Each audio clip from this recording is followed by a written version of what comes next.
One of the commentaries I did on R. Kelly got over 35,000 views, and I gained over 200 subscribers. When it hit 1,000 views, I was excited because other commentary on my channel didn't even reach 100 views. I like the fact that I reached so many people, and overall the response was good. Hundreds of thumbs up, intelligent comments, no rude, offensive comments or vulgar language. It felt good, people telling me I'm smart, so naturally I was like, yeah. Even though I know that it means nothing. What is smart? Is it choosing the best info? Is it asking questions, not accepting just any answer, looking beyond the answer? What is it? It's really nothing. It's really just something to stroke your ego. And I know this. And the reason I'm saying that is because it just shows how easy it can be to get caught up in the hype. I understand now why there's so much commentary on R. Kelly. Many of the people making commentary about him are just fanning the flames of the fire that started to destroy him. Not because they are concerned about justice or they agree with the takedown. They are just gossiping for views. Just like Gloria Allred, Michael Avenatti, Kim Fox, and Gerald A. Griggs, they are true predators. They don't give a damn about exploiting him just as long as they get recognition and monetary gain. Their R. Kelly pieces are bringing them their highest numbers. So that is why they're talking about him. Social media gossipers, they're just helping hands and sometimes free laborers to mainstream media. They are participating in the takedown for money or some of them just for attention. You got people reporting foolishness.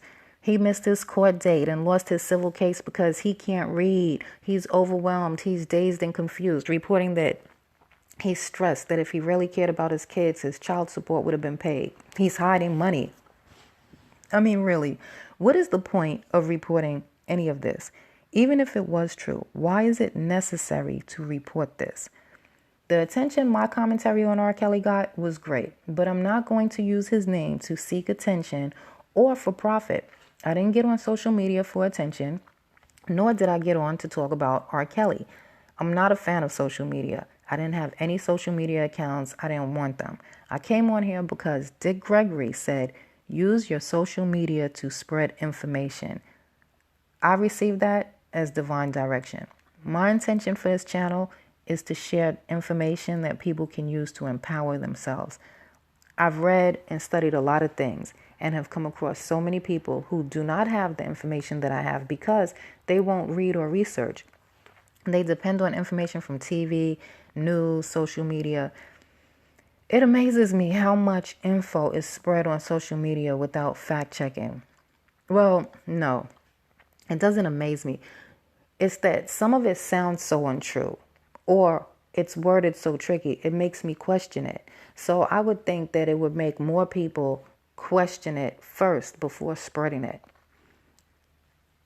I got on board to counter the propaganda, and that is why no matter what topic I do commentary on, I will address the R. Kelly situation in some way until he is exonerated. All the information mainstream media is providing is misleading, and all to publicize a particular cause. Mute R. Kelly, choke his earning potential, and keep him from owning his music. This is why a counterattack is necessary. The narrative that opposes mainstream media's position on R. Kelly has to be beat into people's heads the same way they do. Because even when R. Kelly is found not guilty in the court of law, they have presented a false image of him meant to supersede the verdict. You know, like they did to O.J. People that weren't even born when O.J. went to trial believe he murdered these people because the media did a good job of making him guilty in public opinion before he even went to court by staging the police chase. O.J. was never innocent until proven guilty, and here we go again. If younger people believe the disgusting things about R. Kelly, then that affects his earning potential. It hinders his fan base because the growth of new fans is being stifled. It's one thing like the old fans, you may like songs that he made back in the days, you have memories of it, so you're going to always be connected to those songs. But they'll stop liking new music that comes out because they'll just be feeling like so disgusted by him. You don't want to really hear anything that he has to say. A perfect example of that is I can't listen to Oprah or Gayle King anymore because I'm so disgusted by them. So anything that they might have done in the past that I liked, yeah, okay, I might be able to look at that. Like I may still be able to watch The Color Purple, but anything that Oprah does from here on, I'm just not interested. So that is the problem with going at him like this, going at him like this. And that's why that's what their agenda is. Before the infamous interview, I already thought that he was being railroaded. The day he was indicted, I was disgusted with the rude, insensitive comments being spread on social media. Me being new to social media and foolish thought I could leave him an encouraging comment on his Instagram page, and what I found there was disgusting and disturbing. People were actually wishing death on this man. I just stood there with him in silence. I said, well, it's no point in leaving a comment because he's not going to see it, and I don't need all the haters coming at me, The interview with Gayle King got me heated, and that is when I decided that I had to stand in public support of him. When he said, "You're breaking my heart, Gayle," I felt the same way. She wasn't just asking the hard questions, she was accusing him of mistreating, abusing, and holding women hostage. In essence, she called him a liar. She made it obvious that she was seeking recognition, money, and fame over truth and integrity.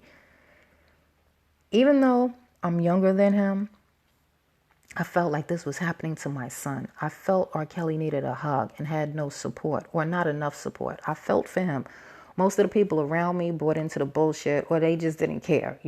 I saw some people calling out the injustice online, but they weren't really defending R. Kelly. And many of them said that. I'm not defending R. Kelly. I'm just saying that this is wrong, and many of them, some of them even said, I don't even like the guy, but this, that, or the other was wrong. It was more like, don't just get R. Kelly, get everybody. The funny thing is, once I decided to do the open letter to R. Kelly, I started finding R. Kelly supporters. First, I found an interview with Sharon Winbush, his former nutritionist. And I got so overwhelmed with joy. This was the first person or commentary I found in support of R. Kelly. And she was coming with a great counter narrative that makes sense. She was pulling out inconsistencies, citing the law and what was being done illegally with the case. She seemed to be coming from a good place. So I looked for her on Instagram. I thanked her and I told her I love her. I was like, I love you. She responded, and a few days later sent me another interview she did with Phases The Next Level, and I shared it on this channel. I sent her the open letter to R. Kelly. And what I like about Sharon Winbush is she is relentlessly defending R. Kelly, pointing out the hypocrisy, exposing the lies, educating people on the law. She points out that we can't just ignore this as something happening to R. Kelly, and showing that what is being done affects all of us. And she has her own channel up now on YouTube, so you can check it out. Then I found his cousin Levi. I think this was still around the time of the open letter. At first, I was hesitant, like, is this some faker? But nah, he was one to up and up. I love his commentary. He keeps it 100, provides factual information and information that empowers people. He challenges people to think. He isn't just defending him because he is his cousin or for fame. He is fighting because he knows what is happening is unjust. And then the actor, Dana J., he's a buddy of R. Kelly's. He comes with information that he can prove. He defends R. Kelly's character, encourages us to use the hashtags Vindicate R. Kelly and hashtag Where's R. Kelly's Money, which is a good question. I'm not one to believe he has money hidden, because who sits in jail for 2 days if they can get out, if they can pay to get out of jail? Sony Records, a greedy corporation, seems to be crooks who use their power and connections to take advantage of their greats and the greatness of other people. And I say we have to look at that, because when you look at what happens with Michael Jackson, what has been happening to Michael Jackson, and you look at what's happening to R. Kelly, and then you put Sony Records in the equation, you see that it's almost like the same formula is happening. Then we have back to people supporting R. Kelly. Okay. Sugar and Spice Topics. She's another one. Passionate, dedicated to providing a counter narrative out of love for R. Kelly. I just found her recently. In one of the commentaries I listened to, she was like, I've been fighting for him since day one, when people were calling me a pedophile lover and this, that, and other. So, and you can tell that she has. And she's out there for her love for R. Kelly, her love for justice, and her love for God. So that's why these are my favorites, because I feel that they were moved by God and have no other motive than putting love in action and seeing justice served. It reminds me of the song, "Oh, when the saints come marching in," because that's exactly, if you look at what happened when R. Kelly stood up and declared victory on CBS and God's people put their foot in the fight, the tide turned. Avenatti and Fox came up dirty. You don't hear Gloria Allred. She's laying low. We haven't seen her speaking about R. Kelly lately, right? So mainstream media, though, is still doing its job of dishing out misleading information. TMZ, they were misleading when they reported he made money but didn't pay his child support, knowing damn well he didn't make that much. He's losing work because of these organized groups to mute R. Kelly. They're working to keep him not working. But they ran the story like he's just some deadbeat that will end up in jail again because he doesn't want to pay his child support. And what is he doing? It was disgusting, the report. The media used him losing the recent civil lawsuit case by default as an opportunity to recap the criminal case against him by 4 women, to remind you about his back owed child support and that he already served time in jail for overdue child support. This is what they decide to put in the report. And all of that is unnecessary, as Dr. Rice proved. Dr. Rice, by the way, is someone else on YouTube covering the R. Kelly situation from an opposing objective than mainstream media. I found him because I had somebody leave a comment on my post saying, "We already know all this. Good job, though." I also listened to Dr. Rice. He's good, too. So I was like, okay, I don't know who Dr. Rice is. I'll check him out. And I did. And he brings the Lord to you. And that is what he did when talking about Kelly losing by default. He explained what losing a civil case means. He didn't describe the criminal case against him. He didn't recount what happened with R. Kelly months ago or anything that had nothing to do with the subject at hand, losing the civil case.